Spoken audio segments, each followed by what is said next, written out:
उत्तर प्रदेश विधानसभा चुनाव की तारीखों के ऐलान होने के बाद से ही भारतीय जनता पार्टी ने कोरोना नियमों के तहत चुनाव प्रचार शुरू कर दिया है। लखनऊ में डोर टू डोर कैंपेन की शुरुआत हुई है। इसमें यूपी बीजेपी अध्यक्ष स्वतंत्र देव और कानून मंत्री ब्रजेश पाठक ने घर घर जनसंपर्क अभियान चलाया।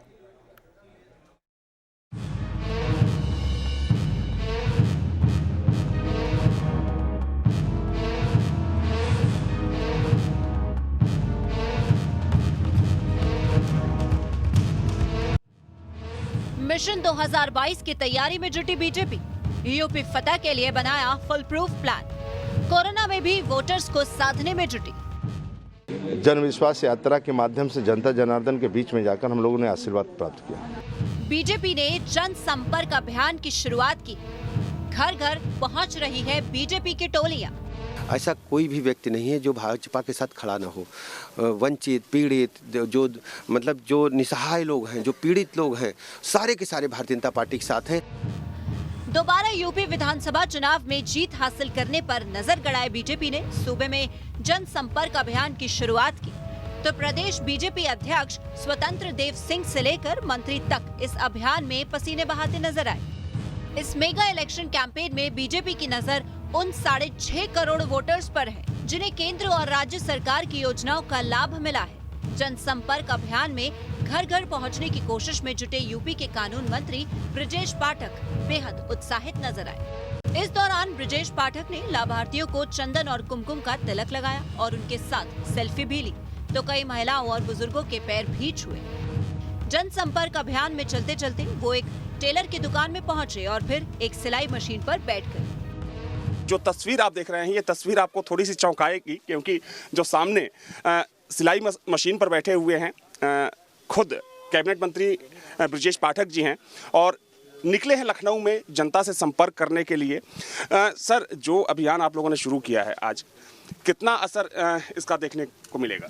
देखिए, भारतीय जनता पार्टी भारत निर्वाचन आयोग के जो भी दिशा निर्देश हैं कोविड के, उनका अनुपालन करते हुए हम 5 व्यक्तियों की टोली लेकर निकले हैं और घर घर जा रहे हैं। जनता का भरपूर आशीर्वाद मिल रहा है।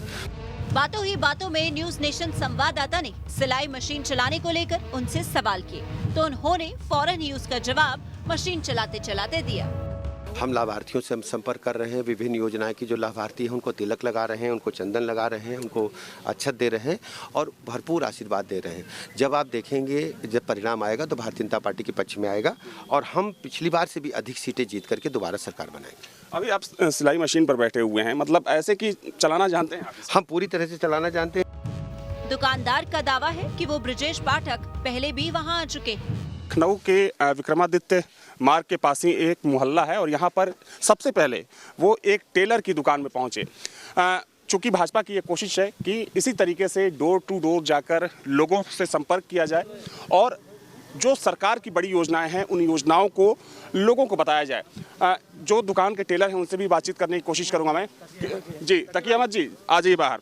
ये आपकी टेलर की दुकान है, तो जो कैंपेनिंग चल रही है भारतीय जनता पार्टी ने शुरू किया है, इसको किस तरीके से चूँकि देखते हैं, क्योंकि सबसे पहले जो मंत्री जी यहाँ पे आए हैं? जी नहीं, तो मंत्री जी यहाँ पे 5 ही बार आए हैं। अच्छा। न्यूज नेशन संवाददाता से बात करते हुए दुकानदार ने इलाके में विकास को लेकर भी ब्रजेश पाठक की तारीफ की।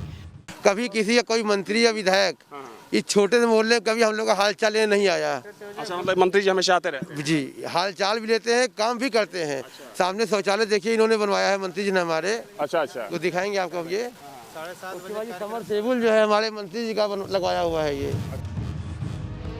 कोरोना काल में चुनाव प्रचार पर कई तरह की पाबंदियां लगाई गईं। इसके बावजूद बीजेपी के हौसले बुलंद हैं। जनसंपर्क अभियान चला रहे ब्रजेश पाठक के मुताबिक चुनाव में बीजेपी के काम को वोट मिलेगा।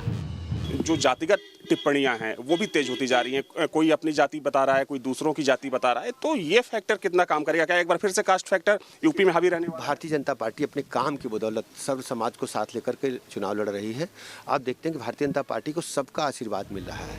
यूपी के चुनाव में सभी पार्टियों की नजर ब्राह्मण वोटर्स पर है। ब्रजेश पाठक बीजेपी के प्रमुख ब्राह्मण चेहरे माने जाते हैं। उन्होंने एसपी अध्यक्ष अखिलेश यादव के परशुराम प्रेम पर सवाल उठाए और अनावरण के 8 दिन के अंदर भगवान परशुराम के फरसा टूटने की घटना पर चुटकी ली। समाजवादी पार्टी का उद्देश्य माफियागर्दी, गुंडई, लूट, अराजकता, बहु बहनों की इज्जत खतरे में, सरकारी ठेकों में लूट, भ्रष्टाचार की पराकाष्ठा। ऐसी परिस्थितियों में भगवान परशुराम नाराज हो गए और उन्होंने फरसे को फेंक दिया। और आप जान लीजिए समाजवादी पार्टी के लिए भारी अपशकुन है। और कहा जाता है कि किसी मंडप में कोई छींक दे, कोई मंडप गिर पड़े तो बहुत भारी बवाल होता है, अपशकुन होता है। दरअसल 2022 के सबसे बड़े मुकाबले का बिगुल फूंका जा चुका है। यूपी में सियासी महादंगल की शुरुआत हो चुकी है। वोटिंग की तारीखों का ऐलान होते ही सत्ता पर कब्जे के लिए सियासी बाजियां चली जा रही। एक तरफ सत्ताधारी बीजेपी के नेता और कार्यकर्ता अपनी चुनावी तैयारियों को धार देने में जुटे हैं, तो विपक्ष उसे सत्ता से हटाने के लिए सियासी बिसात बिछा रहे। कहते हैं दिल्ली की सत्ता का रास्ता यूपी से होकर गुजरता है, लिहाजा बीजेपी यूपी जीतने के लिए पूरा जोर लगा रही है। पार्टी नेताओं ने यूपी में चुनावी जीत हासिल करने का फुल प्रूफ प्लान बनाया है और इसीलिए अमली ड्रामा पहनाने की मुकम्मल तैयारी की है, जिसके तहत कोरोना गाइडलाइंस का पालन करते हुए बीजेपी ने सूबे के सभी 403 विधानसभा सीटों पर जनसंपर्क अभियान चलाने का फैसला किया है, जिसके तहत पार्टी के नेता, मंत्री, सांसद और विधायक से लेकर कार्यकर्ता तक डोर टू डोर कैंपेन चलाएंगे। इसके तहत पार्टी के पदाधिकारी 5-5 की संख्या में घर घर जाकर केंद्र और राज्य सरकार की योजना का लाभ पाए 6 करोड़ 50 लाख लाभार्थियों का सम्मान करेंगे और पार्टी के लिए वोट मांगेंगे। सारे के सारे भारतीय जनता पार्टी के साथ हैं, जिनको जीवन में जीवन जीने लायक हर उपयोग की वस्तु भारतीय जनता पार्टी ने उपलब्ध कराई। उन्हें मकान दिया है, उन्हें शौचालय दिया है, उन्हें बिजली कनेक्शन दिया है, उन्हें गैस का कनेक्शन दिया है, 5 लाख तक का निःशुल्क इलाज दिया है, उनको जो है अन्नपूर्णा योजना के तहत निःशुल्क राशन दिया है, जनधन योजना के तहत उनके खाते में पैसे आए कोरोना महामारी के दौरान। किसानों को 5-6 हज़ार रुपया महीना की किसान सम्मान निधि मिल रही है। बीजेपी के मेगा इलेक्शन कैंपेन की शुरुआत यूपी की राजधानी लखनऊ से हुई। यूपी फतह के लिए बीजेपी के नेता सर्दी में पसीना बहा रहे हैं, तो मकर संक्रांति के बाद बीजेपी का एलईडी रथ भी हर इलाके में घूमेगा, जिसके जरिए सरकार की योजनाओं और गरीब कल्याण की योजनाओं, कानून व्यवस्था में सुधार, गुंडा राज और माफिया राज की समाप्ति से लेकर महिलाओं, बेटियों की सुरक्षा के लिए उठाए गए कदमों की जानकारी लोगों तक पहुँचाई जाएगी। आपको बता दें कि यूपी की 403 विधानसभा सीटों के लिए 7 चरणों में वोट डाले जाएंगे, जबकि वोटों की गिनती 10 मार्च को होगी। लखनऊ से अविनाश सिंह के साथ टीम न्यूज़ नेशन।